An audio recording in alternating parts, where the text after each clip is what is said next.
Big pass வீட்டுக்குள்ள ஒரு மிகப்பெரிய கலவரமே நடந்து முடிஞ்சிருக்கு. இந்த கலவரத்திற்கு முக்கிய காரணமாக அமைந்த நபர் கமருதீனு.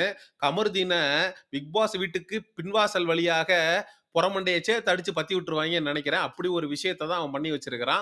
ரம்யா, ஜோ மற்றும் திவ்யா கணேஷுக்கு எதிராக ரொம்ப கேவலமாக, தரைக்குறைவாக பேசி வச்சிருக்கான். என்ன நடந்துச்சு? ஏது நடந்துச்சு? அப்படிங்கிறத பற்றி நம்ம தெளிவாக பார்க்க வேண்டியிருக்கு. இந்த வாரத்திற்கான கேப்டன் பதவிய ஜெயிச்சு வீட்டு தலையாக மாறுனாங்க ரம்யா, ஜோ. ரம்யா, ஜோ வீட்டு தலையான இந்த வாரத்திலேயே பிக் பாஸ் வந்து வேற லெவல்ல ஒரு டாஸ்க் குடுத்து 2 நெக்லஸையும் குடுத்து 2 அணியாக பிரிஞ்சு இந்த நெக்லஸ நீங்க பாதுகாக்கணும்.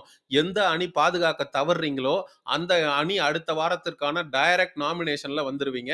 எந்த அணி பாதுகாக்குதோ, அவங்க எல்லாருமே நாமினேஷன் ஃப்ரீ பாஸ் வாங்கிக்கலாம் அப்படின்னு ஒரு ட்விஸ்ட்ட வச்சு விட்டுட்டாரு.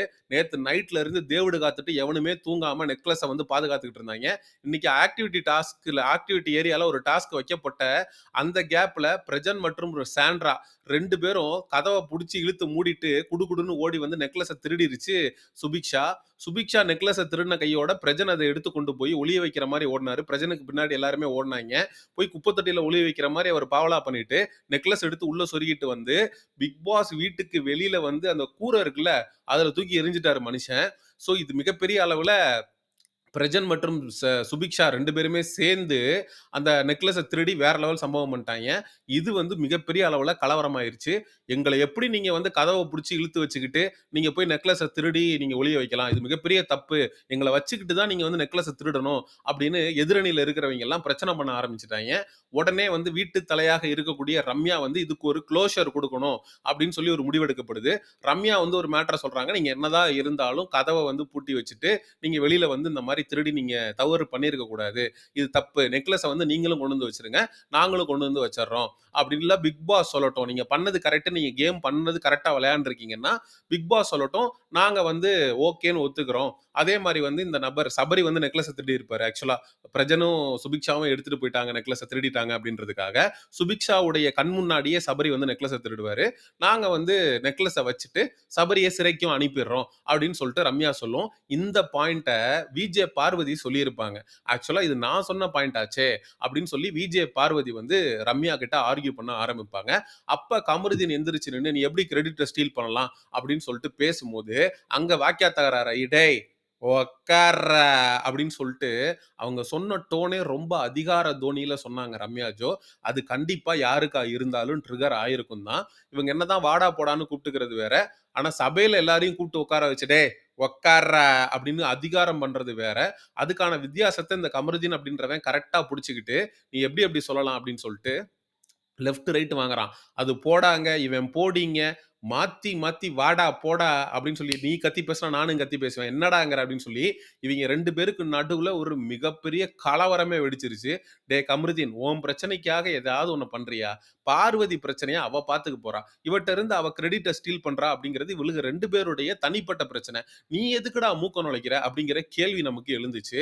சரி இவங்க 2 பேரும் சண்டைய சமாதானப்படுத்தி ஒரு வழியா அது ஓயிறப்ப திவ்யா கணேஷ் இந்த சண்டை நடந்துகிட்டு இருக்கப்பயே கடுப்பாயி பாதியிலே எந்திரிச்சு போயிடுறாங்க. ஏன்னா அவங்களுக்கு இது ட்ரிகர் ஆயிருச்சு. ஏன்னா இவன் எல்லை மீறி பேசுறான். ஏன்னா போடிங்கிறான், வாடிங்கிறான். ஒரு பொண்ண எப்படி பேசலாம் அப்படின்னு சொல்லிட்டு திவ்யா கணேஷ் வந்து பயங்கரமாமா, அவ்வளோ நல்லவாளாம்மா நீயி? வர்றப்ப டெக்கோரம்னு, டிசிப்ளின்னு அத நீயே ஃபாலோ பண்ணலையாம்மா? என்னம்மா இந்த அளவுக்கு பொங்கி எழுந்துகிட்டு இருக்க? அப்படிங்கிற மாரி அது ஒரு பக்கம் ஒரு சீன கிரியேட் பண்ணிக்கிட்டு இருந்துச்சு. அதுக்கப்புறம் திவ்யா கணேஷ் வந்து வாண்டடா உள்ள நுழைஞ்சதும் கமருதீன் மறுபடியும் கடுப்பாயி அவன் வந்து திவ்யா கணேஷ்ட்ட வந்து வார்த்தைய விட ஆரம்பிச்சுட்டான். "ஏய் போடி வெளியில" அப்படின்னா. "ஏய் நீ போடா வெளில" அப்படின்னுது அது. அதுக்கப்புறம் பிஞ்சிரும் அப்படிங்கிறான். பிஞ்சிரும் அப்படின்றதுக்கு இவன் விளக்கம் குடுக்குறான் பாருங்க இந்த கமருதீன். உலகத்திலே எவனும் குடுத்திருக்க மாட்டான் அப்படி ஒரு விளக்கத்த. அ நெத்தியில இருக்கிற அந்த கிளிப்பு பிஞ்சிரும். அ சட்டை பிஞ்சிரும். வாயில ஏதாவது சொல்டா போறேன்டா கமருதீனு. வாயில உண்மையிலேயே ரொம்ப அசிங்கமா வருது. அ இது துணி பிஞ்சிரும். ஏன்டா பிஞ்சிரும் அப்படின்னு சொன்னா செருப்பு பிஞ்சிரும் அப்படின்னு தான்டா தமிழ்நாட்டு மக்கள் எல்லாருக்கும் தெரியும். நீங்க என்னடா பிஞ்சிரும்ன்னு சொல்லிட்டு அத சப்பக்கட்டு கட்டுறதுக்கு வீக்கெண்ட்ல விஜய் சேதுபதி வச்சு செய்வாரு அப்படின்றதுக்காக நீ பிஞ்சிரும்ன்றதுக்கு ஒரு விளக்கம் குடுக்குறியா? எப்படி திவாகர் வந்து தகுதி தராதரத்துக்கு ஒரு விளக்கம் குடுத்தானோ, அதே மாரி நம்ம ஆளு பிஞ்சிரும்ன்னு சொன்னதுக்கு தலையில மாட்டி இருக்கிற கிளிப்பு பிஞ்சிரும்ன்னு சொன்னானா? டேய் போய் எவனாவது புயல் காத்துல பொறி தின்னுவான். அவன்ட்ட போய் சொல்றா கமருதீனு, எங்களெல்லாம் பார்த்தா உனக்கு கேன பயலா தெரியுதா? ஆக்சுவலா கமருதீன் மேல இந்த மேட்டர்ல தப்பே இல்ல. ரம்யா தான் "ஏய் உட்கார்றா" அப்படின்னு அதிகார தொனியில சொன்னதுனால, அவன் ட்ரிகர் ஆயிட்டான். ஆனா ட்ரிகர் ஆயி நம்ம என்ன வார்த்தை பேசுறோம்னு ஒண்ணு இருக்கு. ஸோ 2 பேருமே பெண்கள் அப்படிங்கிறப்ப வாடி, போடி அப்படி இப்படின்னு எல்லை மீறி பிஞ்சிரும். அதுக்கப்புறம் மூடிட்டு போ. இதெல்லாம் வந்து அவன் ரொம்ப எக்ஸ்ட்ராவாவே பேசிட்டான். அதுல மாற்று கருத்து இல்ல. ஆனா திவ்யா கணேஷ் அத வச்சு வேற லெவல்ல ஒரு கேம் ஆடுறதுக்கு முயற்சி பண்ணாங்க. பார்வதிய, "பார்வதி அவன் உன்ன வச்சுக்கிட்டே இந்த மாரி பேசுறான். உன்கிட்ட யாராவது இந்த மாரி பேசியிருந்தா நீ சும்மா விட்டுருப்பியா?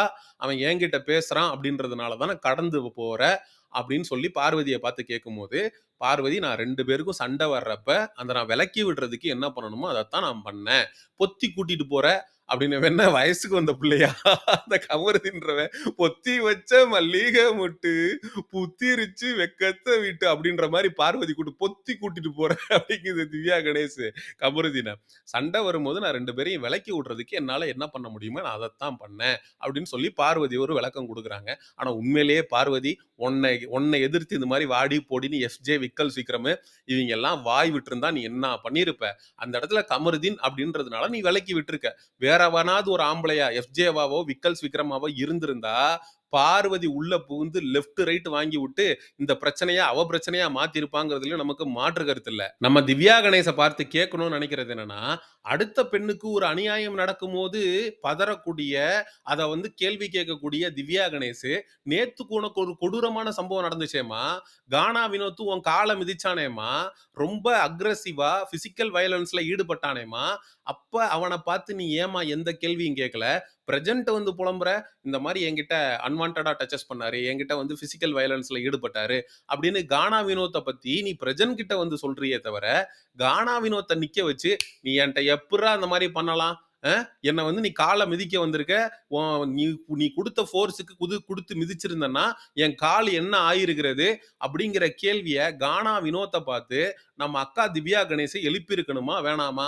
மற்ற பெண்களுக்கே ஒரு பிரச்சனை அப்படிங்கிறப்ப அதை பார்த்து பொறுத்து கொள்ள முடியாத திவ்யா கணேஷ் தனக்குன்னு ஒரு பிரச்சனை நேத்து ஆக்டிவிட்டி ஏரியால கானா வினோத் எல்லை மீறி திவ்யா கணேஷ் கிட்ட நடந்துகிட்டப்ப ஏன் கானா வினோத்துக்கு எதிராக திவ்யா கணேஷ் பேசல?